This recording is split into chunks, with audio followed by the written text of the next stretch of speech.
So once again, we gave you classified information before it became public knowledge. President Trump ने Monday की सुबह 4 बजे, जो कि वाशिंगटन टाइम रात के 8 बजे थे, उस वक्त अनाउंस किया ऑपरेशन फ्रीडम, जिसमें उन्होंने कहा कि यूएस मिलिट्री जो है वो जितने ऑयल टैंकर्स स्टक हैं स्ट्रेट ऑफ हॉर्मुज़ में, उनको सेफ पैसेज देगी through the straight of Hormuz. और उस पर अगर इरानियन मिलिट्री ने कोई इंटरफेरेंस की तो it will be dealt with by force. ये डिसीजन होने से 5 घंटे पहले मैंने द फेडरल पोस्ट के जो पार्टिसिपेंट्स हैं, द फेडरल पोस्ट एक करंट अफेयर्स का सोशल मीडिया प्लेटफॉर्म है, उनको मैंने ये इन्फॉर्म कर दिया था कि ये डिसीजन हो गया है।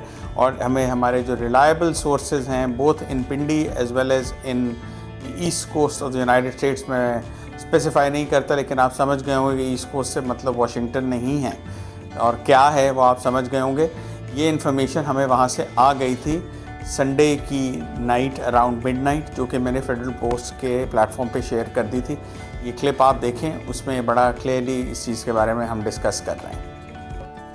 आपके पास आज कोई स्ट्राइकिंग न्यूज़ है which some reliable sources have shared with you, उसके बारे में बताइए, फिर वहीं से लेके आगे चलते हैं मामले को।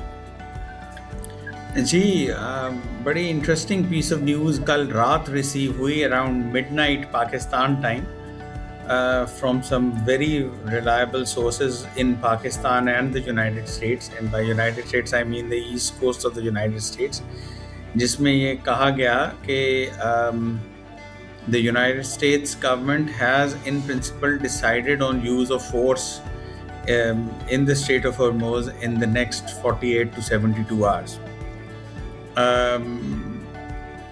और वही उसी वक्त मैंने बल्कि ये नदीम साहब के साथ शेयर कर दी। आई वॉजंट श्योर कि क्या प्रिसाइज यूज़ ऑफ फोर्स होगा। मेरा था कि पता नहीं चाहे खारिज आइलैंड के ऊपर हो या मेनलैंड ईरान के ऊपर हो, लेकिन 2 घंटे बाद ही जब प्रेसिडेंट ट्रंप ने अनाउंस किया कि ऑपरेशन फ्रीडम है, तो मैंने उसी वक्त नदीम साहब को इन्फॉर्म किया कि भाई ये तो जो मैं इंफॉर्मेशन आई थी वो वाकई सही थी। So we are looking at that right now. रात से जो है वो it seems that the US military is now head to head with the. सो अब ये बात तो क्लियर होगी कि हमारे सोर्सेज ने जो हमें इन्फॉर्मेशन संडे की रात ऑपरेशन फ्रीडम लॉन्च होने से पहले दी थी वो इन्फॉर्मेशन बिल्कुल करेक्ट थी। उसके बाद इसी पॉडकास्ट में मैंने ये प्रेडिक्शन भी की थी कि ये जो मिलिट्री ऑफेंसिव होगा स्ट्रेट ऑफ हॉर्मुज़ में, ये बड़ा लिमिटेड होगा और उसके बाद ये रुक जाएगा।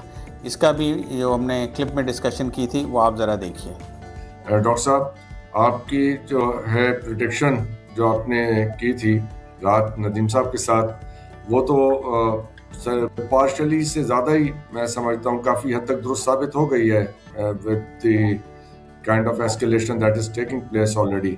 Where do you see it heading? If you can quickly comment on it हमारे वक्त खत्म होने से पहले। We have few minutes. I think ये क्विक बर्स्ट होगा, ये लॉन्ग ड्रॉन नहीं होगा, ये क्विक बर्स्ट होगा because Donald Trump also wants to have some sort of a deal on the table before he goes to China. So what next now? हमें ये तो पता है कि ऑपरेशन फ्रीडम लॉन्च हुआ, ये हमारे सोर्सेज ने हमें पहले बता दिया, ये इन्फॉर्मेशन हमने शेयर कर दी थी उस सोशल मीडिया प्लेटफॉर्म पे, द फेडरल पोस्ट पे। हमने जो कहा कि मिलिट्री जो ऑफेंसिव होगा वो लिमिटेड होगा, वो प्रेडिक्शन हमारी बिल्कुल सही हुई। अब क्या होगा? अब मेरा ये ख्याल है और ये मेरी बड़ी आई बिलीव कि ये प्रेडिक्शन भी सही होगी कि जो एक ब्रीफ सी मिलिट्री ऑफेंसिव हुआ है उसके नतीजे में ईरान जो है वो अपने रवैये में लचक लाएगा और अब तक जो न्यूक्लियर इशू को डिस्कस नहीं करना चाह रहा था उसको डिस्कस करने पे वो विलिंग हो जाएगा और उसके बाद एक नया राउंड ऑफ टॉक्स होगा इस वीक के एंड पे या अगले वीक के शुरू में। ये मेरी प्रेडिक्शन है जो कि मैं आपके साथ शेयर कर रहा हूँ और ये प्रेडिक्शन भी रिलायबल सोर्सेज पे बेस्ड है, ये sources in Islamabad and Pindi. So let's see what happens. We will keep you posted.